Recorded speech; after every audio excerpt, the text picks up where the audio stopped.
Welcome to Broadcasting Common Ground, the Deep Foundation Institute's podcast channel. In this series, Interview with a Survivor, our hosts, Lucky and Tim, will be discussing near misses, problem projects, and resolutions. In today's episode, Cassandra Wetzel brings an owner's perspective and will share the challenges of stabilizing and repairing a retaining wall in a tight urban location. Proudly brought to you by our series sponsor, Peer Research, and today's episode sponsor, densification.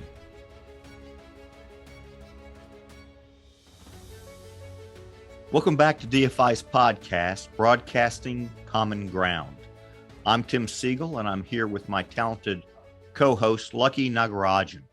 Hi, Lucky. Hey, Tim. Nice to be here. Great to have you. Great to be here, too. This is the fourth episode in our series, Interview with a Survivor, where our guests share their experience when problems arise on their projects. This kind of thing is no stranger to those of us in geotechnical engineering. It seems like problems are always just around the corner. Today, our guest is Cassandra Wetzel. Cassandra is District Office Manager and Principal with GZA Geo-Environmental.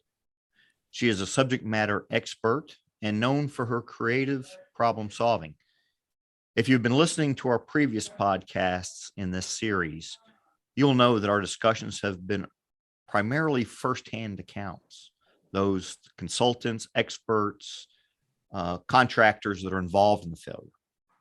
In this episode, we're going to take a bit departure from that. We have asked Cassandra, and she is willingly obliged, to come at this from the perspective of the owner of a failure. And she, of course, worked hand in hand with the owner during the diagnosis and subsequent remediation of the failure. But before we get into the details of her project, Lucky, would you tell us a little bit more about Cassandra? Of course. I and Cassandra go a few years back. I've known her for the last 4 years, and she's an engineering rock star, though she's too humble to say so. If you ask her, she will say she's had a very simple, plain road to where she is today. However, she's been instrumental in shaping many young geotechnical engineers and their careers. And also, not to forget this, she is a great mentor to many in the New York area. She's recently shared her experience as part of the Geotechnical Engineering podcast. Without any delay, now let's bring our guest, Cassandra Wetzel. Hi, Cassandra. So great to see you.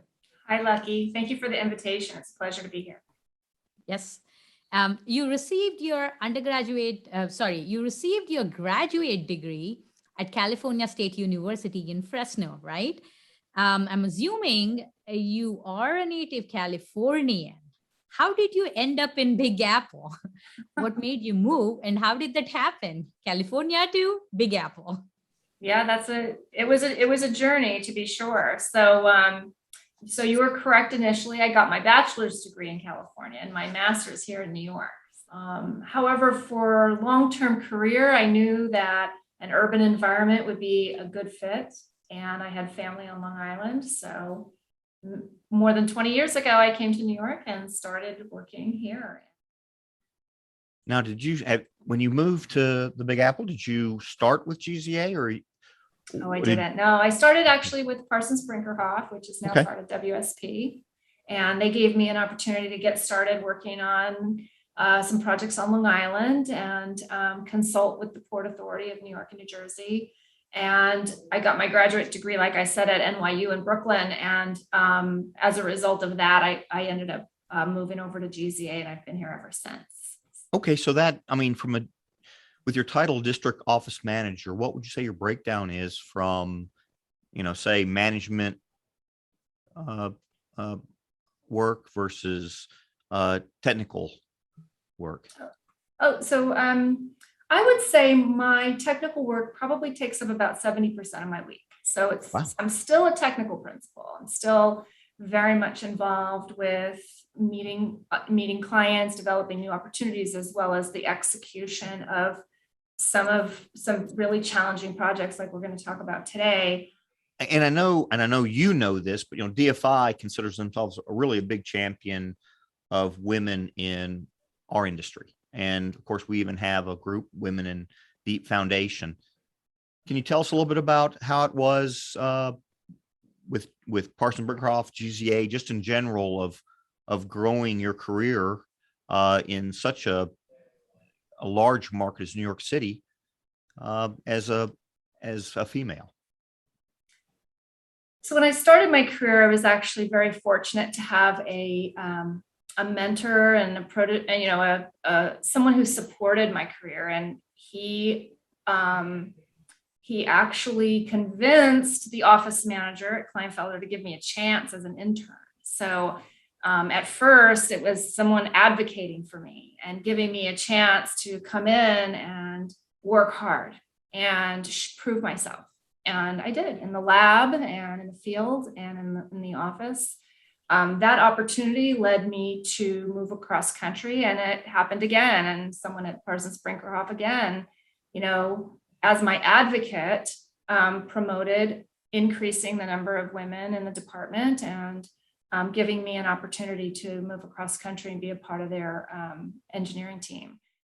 That's amazing, Cassandra. I think very few of us get that opportunity to have an advocate from our first job. As you said, you had an advocate when you were at Kleinfelder, and you had an advocate who supported you and who pushed you to who you should be and where you should be at Parsons Brinckerhoff is amazing, I think. And also, I think I applaud, for you to be the office manager, district office manager, being a woman. I think very few women are in those positions, if you ask me. And I think it's very commendable, right? It's very commendable. And I also think, like, as you were talking about, you had an advocate, we always have those kind of mentors in our lives, which we don't think about that much as a mentor until, we move along, and then we see how much influence or effect they have in our careers, right? So if we think about mentors, I want to ask you, was there one mentor who stood out for you, who pushed you to be a geotechnical engineer, pursue a journey in geotechnical engineering, and become a geotechnical engineer as you are today? Yeah, mentoring and advocacy is so important. And I really carry it forward with me in my current career. I definitely look for the opportunity to speak up for others and to help them see their full potential. I think it's my role to give back to others as someone else had stepped forward for me. Looking back, I think the gentleman that stepped in for me in Fresno really and on Mentor Recognition Day on LinkedIn, I give him a shout out and say, his name is Christopher Johnson, and he is a hydrogeologist, and he still lives in Fresno, and I'm still connected with him and his family. Well, let's shift gears a bit to your project, Cassandra. The subject is a retaining wall. It was in the Bronx, I believe, and it was located between two housing buildings. Can you paint us a picture of the overall relationship between the buildings, the wall, and maybe some of the different parties that were involved? Absolutely. I'd be happy to fill you on the background. And so these two buildings are apartment buildings in the Bronx. They're on two neighboring streets, one to the east and one to the west. The difference in the elevation between the east and west is about 70 feet. It's quite steep. The Bronx is known for having subsurface geologic conditions that can change very swiftly over a short distance. So the change in elevation between the east side and the west side being 70 feet isn't abnormal. The rear two courtyards between the east property and the west property, the difference in elevation at that point, because of various levels of stairs, was about 18 feet or so, 18 to 20 feet. The two apartment buildings were owned by two different landlords. And in May, on Mother's Day, 2018, a portion of the retaining wall collapsed. It collapsed on a Sunday morning. And luckily there were no casualties. There was some damage, but no casualties. And it was an emergency work order. So both of the owners had to get together and address this issue. That was a surprise, and it came out of nowhere. And they had to come together in order to solve the problem and fix the wall. And that's when GZA got involved. I don't think I asked you this before. What kind of retaining wall was it? It was a gravity wall constructed of a series of just boulders and cobbles. It was not reinforced. It was just gravity. Even the sand between the individual stones wasn't cementatious, so it wasn't cemented even. It was purely gravity, likely constructed in the very early 1900s with very experienced masons, as you can imagine, but no drawings, no engineering. So as you can imagine, the concerns by all parties were, what's happening and what's going to happen to the buildings now that this wall has collapsed. Okay, so on each side of this retaining wall, there was a building, and each of the old buildings had two different owners. And one of them was your client. Can you tell us a little bit about your first meeting with your client and how things evolved from first meeting through maybe getting into what your role eventually was? Okay, so actually on that Sunday, that Mother's Day, we were called to come to the site on Monday morning to evaluate the property. We were representing, and our client was the property to the west, the one at the bottom of the slope. So the collapse of the wall actually landed on my client's rear courtyard. Both courtyards at the top of the hill and the bottom of the hill were both isolated from the public. This wasn't a public walkway. This wasn't attached to sidewalks. These are areas of courtyard that are intended for means of egress, for fire or for travel, just for the people that live in that building. So these two courtyards, both on the east and the west side, were basically blocked off from the streets. But what the collapse did is it resulted in a need to reconstruct the wall in a safe manner, remove the debris in a safe manner. And while we were working for the owner at the bottom of the hill, there was another consultant that was working for the owner at the top of the hill. So we had two owners, two consultants, the Department of Buildings, the fire department, the police department. I think the Red Cross was there just in case someone was hurt. A lot of people involved with what had happened in an emergency situation up at the property. So the building department gave guidance to the two owners to tell them, you need to get a professional engineer on board today.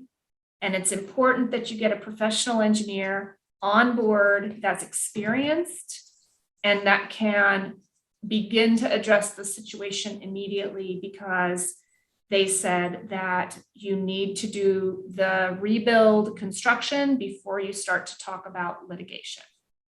Okay, so you got pulled in when the building official told the owner that they needed to engage a consultant like yourself. And so once you got engaged, what did you find as you engage with the owner? How did working with the owner differ? Where they're, obviously a non-technical as compared to, say, an architect or a structural engineer. So once we were on board, initially the neighbor's engineer was taking the lead. So they were taking the lead because historically the wall was bearing on their property. Actually, they were the owners of the wall. So as a representative of the neighbor, even though the wall landed in their back courtyard, they didn't own that wall. So I think that the owners, and I talked to the owners about this, is again, liability was coming second, but I think initially because it was a collapse and obviously it was going to be a financial hardship and there was going to be expenses involved. Initially, everyone was approaching the situation very carefully to make sure that the appropriate parties were taking responsibility for the reconstruction and that we weren't overstepping what our role was by assuming the engineering responsibility before the neighbor on the west side allowed us to, because we technically had no role for the wall except to make sure that we approved the design and construction recommendations and how they impacted my client. So we were really sort of a secondary role. But what we found was that due to the incredibly restricted access to the rear courtyard, that the neighbor's engineer, their concept wasn't constructible. So their concept, despite having multiple contractors come out to look at the property, they couldn't get any equipment in the back to do micropiles and to do reconstruction and temporary shoring using drilled methods. So what did the owners say to something like that? You know, it seems to me that you're an engineer and they go to the build, they have a failure and they're going, oh my gosh, I've got a failure. And they go to the building official and the building official says, call a consultant. And the consultant, it seems like it's almost like me going to Lowe's and saying, hey, I want a new toilet. And I get a new toilet brought to me. And if they look at me and they say, that's fine, but it'll never work, go do something else, that would be very frustrating on my part. Did you find that with your owners? I mean, did they say, hey, what do you mean you gave me a solution, but it's not constructible?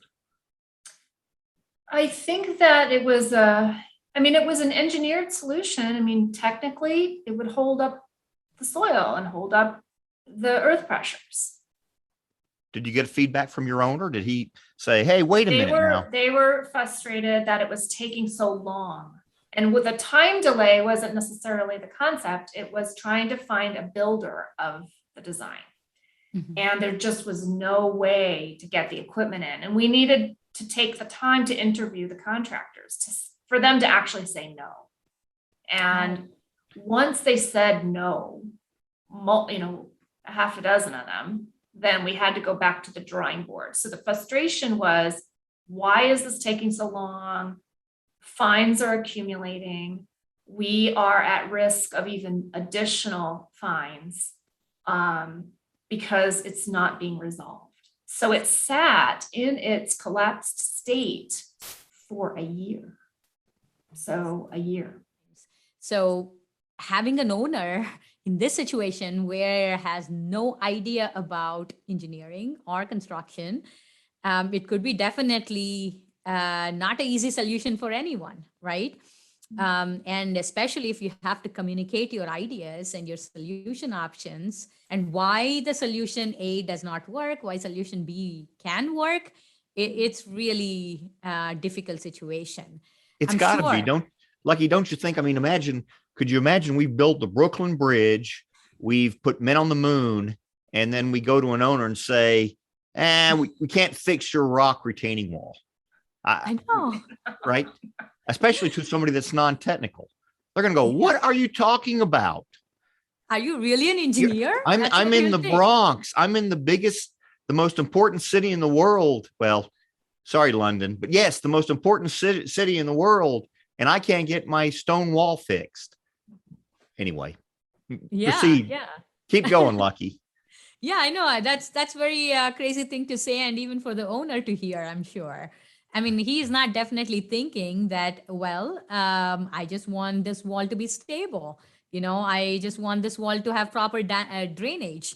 I don't think that's what he wanted you to do, right? And even if he wanted to, how did you find out, talking to him, who is not an engineer or has any idea of construction, how did you find out what did they need? Like both the owners. If you have to give some advice on communicating with clients like this, who are less technical, what would you say? Speaking with the owners and keeping a senior level engineer involved with the project throughout allowed for consistency in communication and recommendations, understanding the history, and also being able to explain in layman's terms really what needed to happen and what would be the impact on their tenants, what would be the impact on the schedule, and what we needed from them. We really didn't, engineering and contractors, we didn't need much from the owners. We just had to keep them informed. You said something just then that it just piqued up my interest. You said that they were concerned about the penalties, but they weren't concerned about the construction costs. And I wonder if the reason was that the construction costs would be covered by insurance, but the penalties would not be. And, maybe the owner recognized at least that in terms of the fix. Cassandra, you may not know that answer though. No, I don't. Gotcha. I would think that you're correct on that, but I wouldn't know the details of the financial settlement. Yeah, I just, on that topic of communication, I just think of an unsophisticated owner saying, I want it fixed. I want to have it safe. I don't care how you do it, but I need it quick and safe. And you can charge me as much as you want, just as long as it's not in penalties. I don't know. Exactly. And, those first few days were about making sure that the east building was safe. They were at the top of the slope. So monitoring was installed immediately. And it was wireless remote monitoring to make sure nothing was moving. Test pits were performed and borings were performed in order to understand the soil profile in greater detail. And then modeling was done in order to evaluate all the loads and what would be happening with that wall.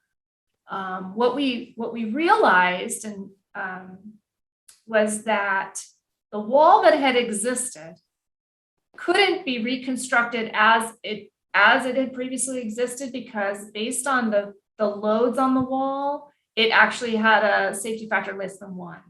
So in order to construct it to today's design standard, we were going to need to install tiebacks of some kind, or some excavate even more to create a buttress system or some kind of more significant cantilever.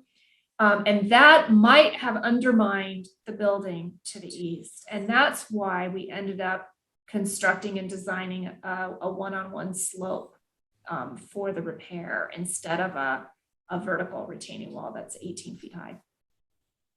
So, that's an excellent point for certainly folks in urban areas like yourself.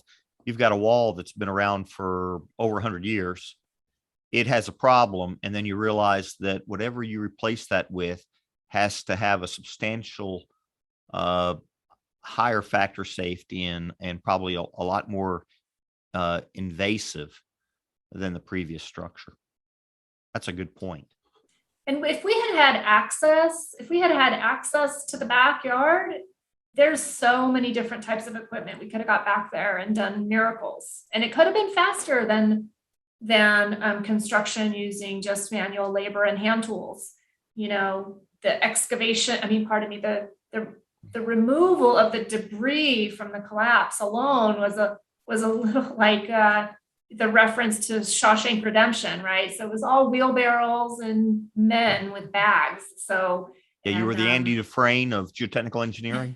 It was very labor intensive. Performed the remediation with a spoon. But a great, a great illustration that sometimes the right solution is the simplest. you could have done a lot of technical solutions. In fact, the other consultant on the uphill side came up with one, but what won the day was regrading the slope to a safe angle. It was less invasive. It provided the factor of safety, and it could be done within the limitations of space that you were presented with. Exactly. Typically we would be advised by our attorneys and our insurers that there are aspects to this particular project that make it of an increased risk. So in dealing with these things, multifamily housing, a failure, unstable ground, insurance companies, what were some keys, do you believe, with your company and your efforts that allowed you to prevail in spite of these risks? Unfortunately, the risks are fairly common here in an urban environment where lot line construction is the standard practice. So it's a pretty common theme for us here. It does require a lot more hands-on by principal level engineers who are going to have enough experience to manage the risk. We had engineering team for the west property at the bottom of the slope and the east property at the top of the slope. We had two engineering teams that were working cooperatively to try to come up with a solution, setting aside, responsibility and egos and litigation just to find the right solution.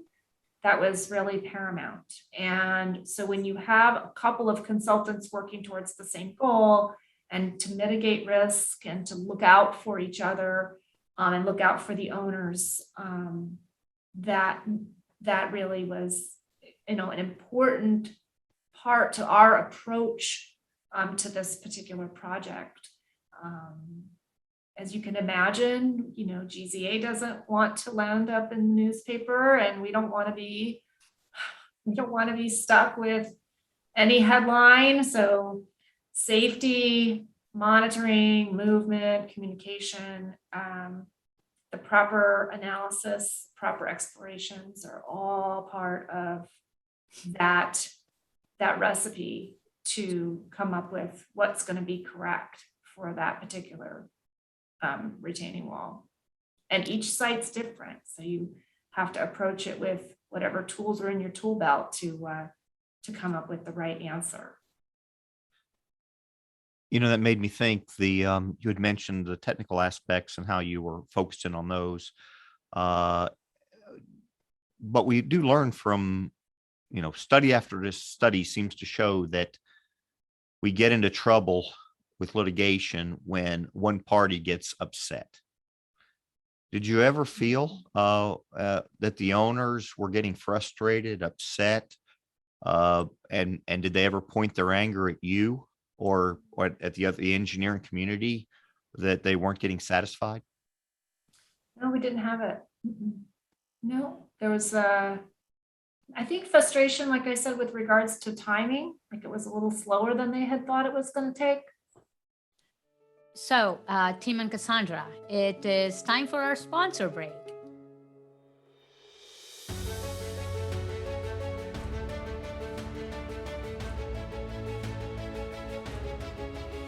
DFI Game Day co-anchor Chris Woods of Densification Inc. is our sponsor for today's episode. Chris is actually from the New York area himself, although now he finds himself in the national's capital in Washington, D.C. He's also practitioner, adjunct faculty at George Mason University. And we have all known Chris for a very long time. Hello, Chris. Thank you. And Densification, it's great to have you on our show again. Oh, Lucky. Thank you very much. Tim, good to see you. Cassandra, very interesting. Good to see you, Chris. I'm enjoying listening to the story. These have been great to learn from. Cassandra, I want to start by just thanking you, for being here and being part of this. I'm here today acting as an episode sponsor in that capacity of my my company, but I've also had the very good fortune to be involved on the planning side of things, working over the last several months with Lucky and Tim, as this podcast has kind of come to reality. And, from the very beginning, there's, with the pandemic, everything shifting virtual, there's a lot of material. There's a lot of people doing a lot of different things online. And one of the things we were really focused on was doing something unique, something that people would find interesting to want to come listen to, and finding people to discuss failure, right? Everyone's really good at going to conferences and patting themselves on the back and talking about how great this last project was, right? I mean, that's not a hard thing to do, but failures, which is what this first season of the podcast has been about, is a really tough thing, regardless of what angle you're coming from. But from the first episode on, I'm feeling very strongly with each passing episode, including this one, that, yourself or other guests are being able to convey learning opportunities that are so much more powerful when they come from failure than the run-of-the-mill project that just went great. So a situation like this isn't your design. This isn't a failure that you may have been involved in. You've just kind of been brought into the middle of this. You're still involved in a failure nonetheless. So can you maybe just talk about like what you've kind of taken away from working on a failure such as this, that's kind of shaped your mindset as you like move through projects that you are responsible for?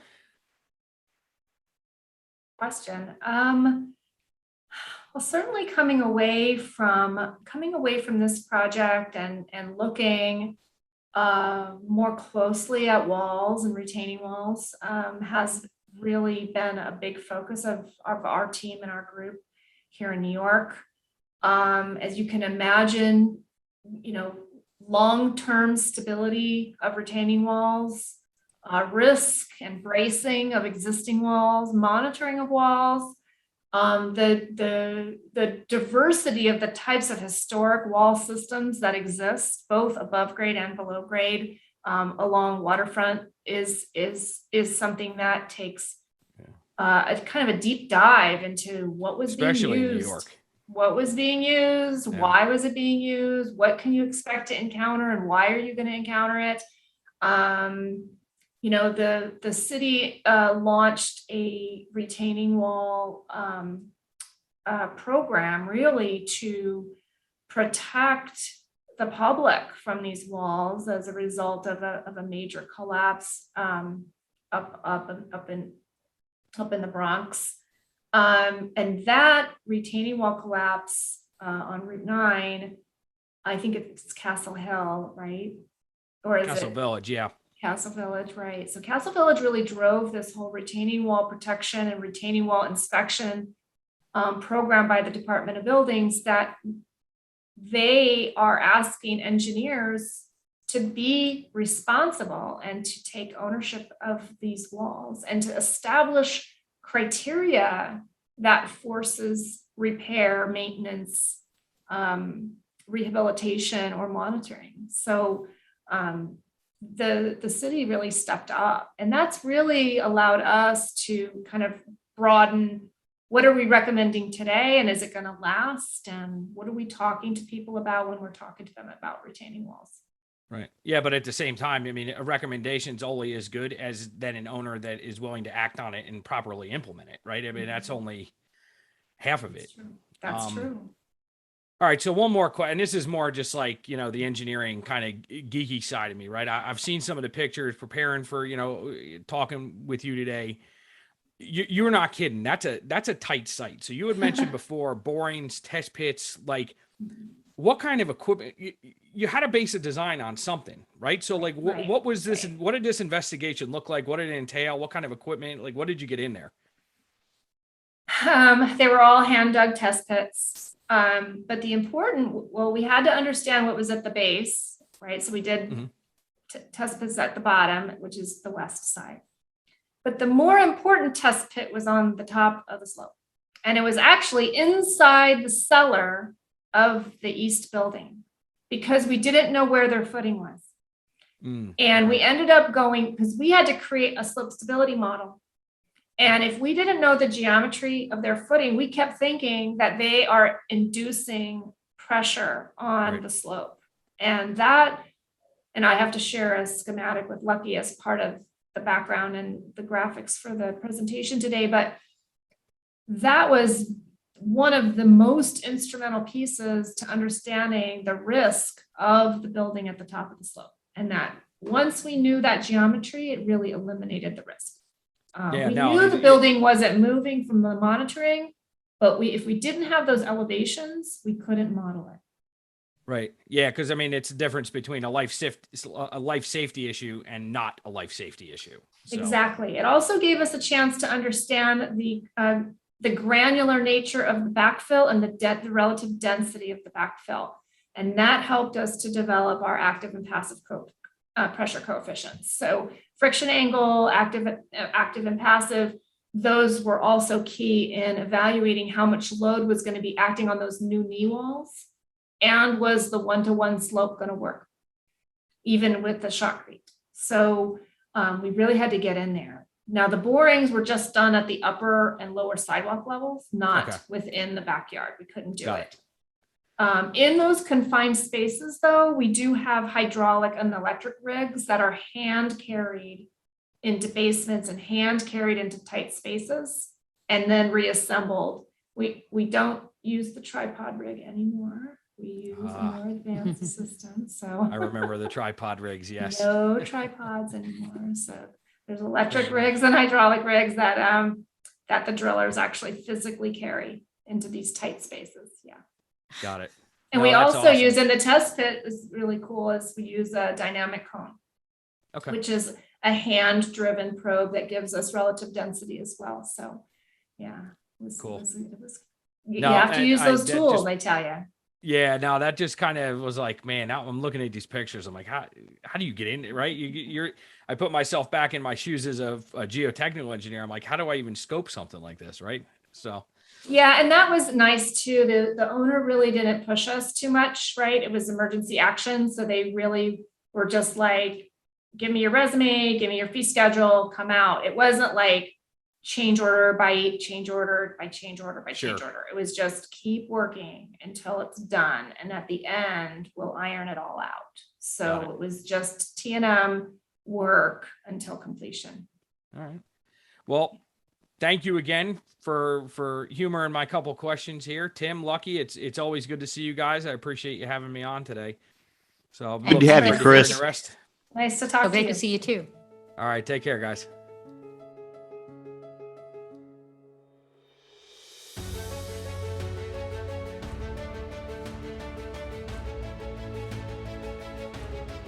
Okay, so before the break, we were focused on your efforts, Cassandra, to understand and respond to the owner's needs. And we've talked a little bit about the engineering and the concepts that were brought to the table by the engineers, including yourself. But what I've heard also is this project, Castle Village. And it seems like it threw a shadow over your project. Could you tell us maybe just a little bit of background on Castle Village? Yeah, I can speak to what I know about it because it was a very public collapse of a very high rock retaining wall in the Bronx on the West Side Highway, and the retaining wall in the neighborhood of 60 to 80 feet high, really tall, and it just collapsed right onto the highway, right, endangering public safety.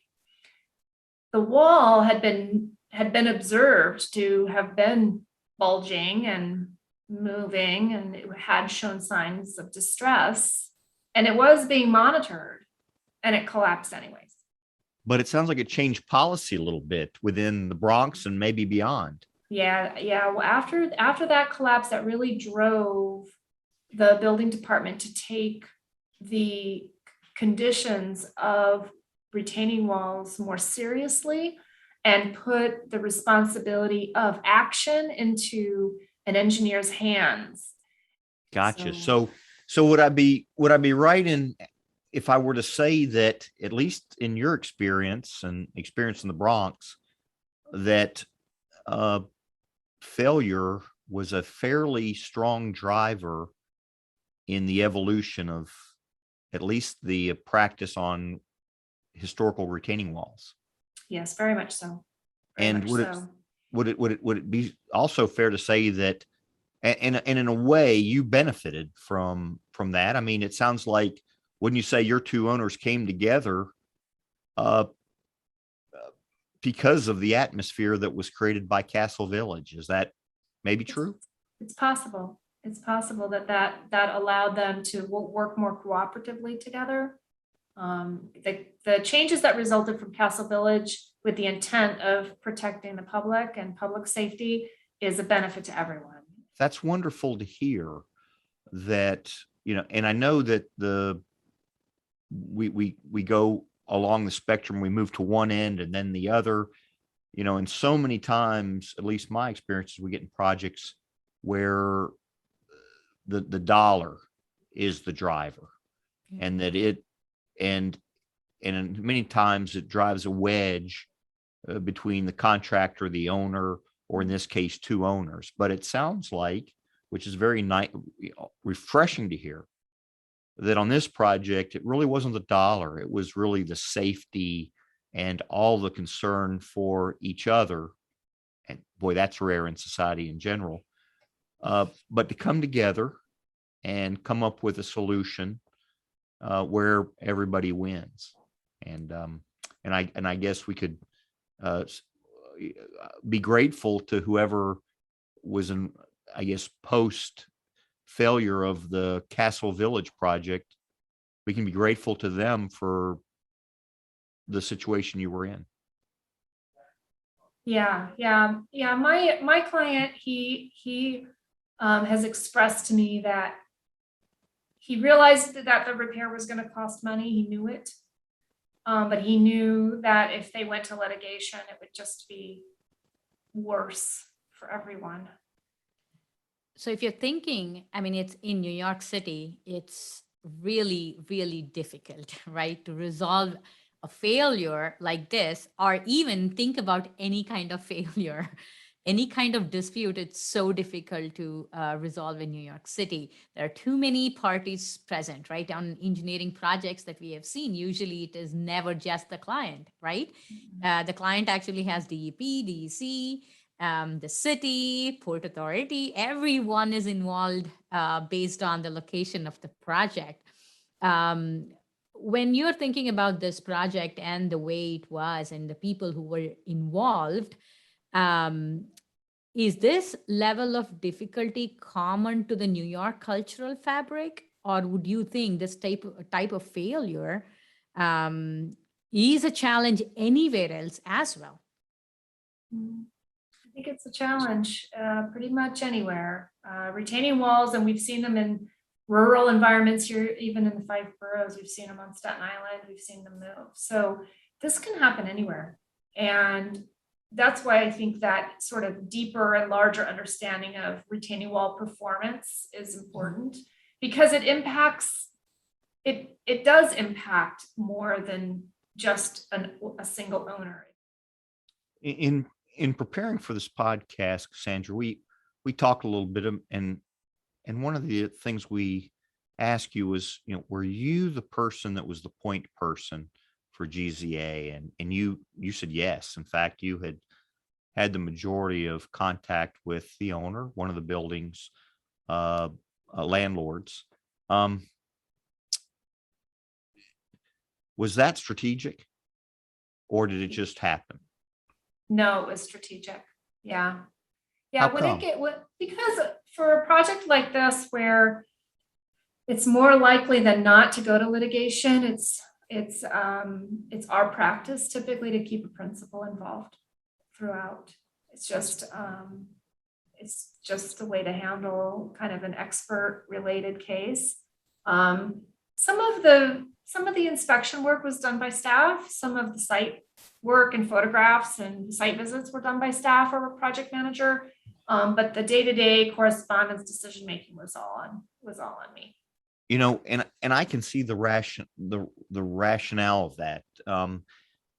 If you have one point of contact, then Cassandra, you know of the previous discussions, you know what that content, what the mood of those were, and then the current conversation or any future conversation can bring that all together, right? You can ensure some continuity in the presentation, whereas if multiple folks were involved in point of contact, I could see where that would be okay for a developer, or that could be okay if you were dealing with like a structural engineering firm where they're looking for black and white answers. It's binary. It's yes, no, here's data. But you were dealing a lot with the human aspect, weren't you, Cassandra? Yes. Yeah. And as you can kind of understand from the story, is that in a situation where you have so many parties involved, including tenants and superintendents and the public on the sidewalk where my contractor has to interact, it requires the ability to communicate to them in a manner that shows a deeper understanding of impact. So you had to go in there with a room full of people and read the room. Something I'm very interested to ask you, Cassandra, that being a woman engineer, what I have faced is like when you walk into a meeting, as such you're talking about, it's very common for no offense to Chris. I mean, no offense to our sponsor. Oh, I'll offend Chris. Are you asking for me to offend Chris? No. I'm saying like no offense to you. Oh, okay. Sorry. Our team, I mean, our episode sponsor. What I mean to say is like, when you walk into a room like that and you're a woman engineer and everyone in the room thinks that you're not the decision maker. And, they always look at a male body as the decision maker. I think it must have been an amazing experience, right? Like standing there and saying like, yes, I'm the one who is going to make the decision here. Yeah, that's funny that you say that, because the original meetings all the stakeholders were men except the engineers on both party sides. So we were the only ones there with hard hats. And so we were the responsible parties, and it was the two women in the room. So as we come to the end of our time here today, what we learned about from Cassandra is a retaining wall failure that occurred in the Bronx, and it was heavily influenced by a previous failure nearby, Castle Village. And in Cassandra's case, the team really came together. The two owners that surrounded a retaining wall, they came together. The city came together, and they looked for a solution. And of course, as engineers do, they came up with multiple solutions. And Cassandra's that was relatively simple and beautiful and involved regrading the slope was decided upon. But Cassandra let us know that from an owner's perspective, they're really interested in things like, can I avoid getting fines? Can you repair it safely? They weren't asking questions like, what is going to be the active earth pressure in your design? And when we have those discussions as engineers with owners, we got to keep in mind what their expectations are and what their fears are. And it sounds like Cassandra addressed those by tackling it herself, trying to continue with the client, and trying to, as we said, read the room when he walked into a group of stakeholders, including the owners or the city or the tenants. And, we as engineers, we live in our engineering communities, but we also live in society in general, and we are asked to perform a role, but then at times we've got to expand that to share our knowledge and for the safety and benefit of others. But I think this failure that Cassandra has shared with us is an excellent example of how to perform under very difficult situations. Thank you, Cassandra. Thank you for sharing your story. I think this has been an amazing story to learn, as Tim was explaining, in terms of urban area and owner's perspective. As we close this episode, for other female engineers who aspire to grow to management positions, what advice do you have for them? Well, my advice to any junior engineer who wants to rise to senior levels is to hone in on your technical practice very early on and really do it well. Just decide on an area that you really want to dig deep into and enjoy it and learn it and study it. Such great advice. Thank you so much, Cassandra. Thank you for being here for this episode. Oh, my pleasure. Thank you so much. I have such high regard for Deep Foundations Institute. They have been a very strong piece and part of my technical professional practice, and I enjoy very much being a part of DFI. That's great to hear. Yes, thank you. Yeah, you're welcome. You're very welcome.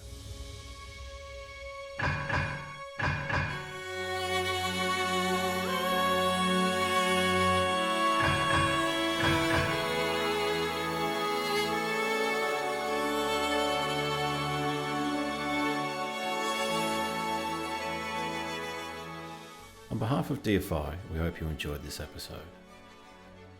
The views, information, and opinions expressed during Deep Foundation Institute's podcasts are solely those of the individuals involved and do not necessarily represent those of DFI.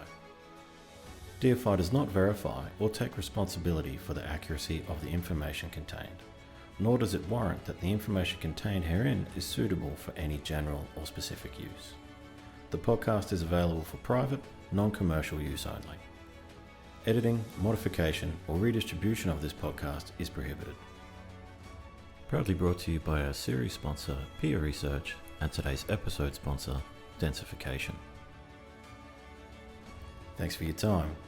Keep on surviving.